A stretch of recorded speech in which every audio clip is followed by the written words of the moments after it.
terrified journalists being forced to kneel in a TV studio by gunmen pointing high-powered weapons at their heads as the cameras rolled, police officers pleading for their lives after being kidnapped on duty. The scenes which have unfolded in Ecuador show the extent to which this once peaceful haven in Latin America has descended into violence.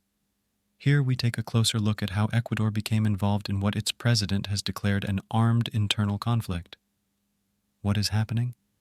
Ecuador's president, Daniel Noboa, has ordered the armed forces to restore order in the country after days of unrest, which saw 2 gang leaders escape from jail, prison guards held hostage, and explosive devices set off in a number of cities across the country. In the most dramatic attack, a group of armed men forced their way into the studios of TC Television in Guayaquil, Ecuador's largest city, and tried to force one of the presenters to read out a message live on air. The gunmen were eventually overpowered by soldiers and have been arrested. But the live footage of the standoff between the hooded men and the armed forces while TC staff cowered on the floor has terrified Ecuadorians. Why now? The most recent surge in violence kicked off on the 7th of January when police moved into La Regional, a prison in the port city of Guayaquil, where notorious gang leader Adolfo Macias Villamar, better known as Fito, was being held. The plan had been to transfer Fito to La Roca, a smaller prison within the same compound, which is considered safer as it holds fewer inmates. But when police entered Fito's cell, they found it empty. A government spokesman said that Fito had been tipped off about his impending transfer as early as Christmas and had escaped before he could be moved. It is not clear when exactly he absconded or how, but 2 prison guards have been charged with helping him escape. News of his escape triggered riots in at least 6 jails across the country, with a number of prison guards taken hostage. Why would prison transfers kick off violence? Many of the prison wings housing Ecuador's most notorious gang members are controlled not by the state, the guards, or the security forces, but by the inmates themselves. Individual cells can be rented from the inmates running the wing, and food, drink, and drugs, which are smuggled into the jail, can also be bought from those in charge.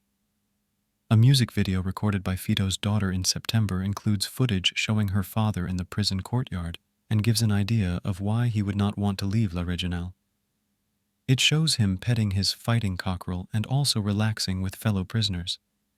His cell is spacious and decorated with garish murals and boasts its own shower cubicle. Fito leads Los Carneros, one of Ecuador's most powerful prison gangs. But there are other prison gangs which control other penitentiaries. In some prisons, individual wings are controlled by rival gangs, with the warring sides sometimes only separated by barbed wire.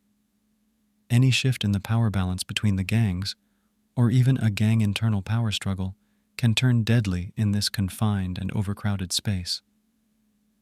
This became clear when the 2020 assassination of the previous leader of Los Carneros, Jorge Luis Zambrano, led to a split in the gang, with its offshoots soon turning into mortal enemies of their former comrades.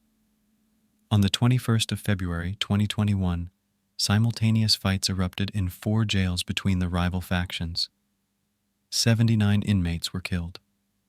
While the number of dead was shocking at the time, it was surpassed later that year when 123 prisoners were murdered in a gang fight in Literal Prison, which is part of the same compound in Guayaquil from which Fito escaped.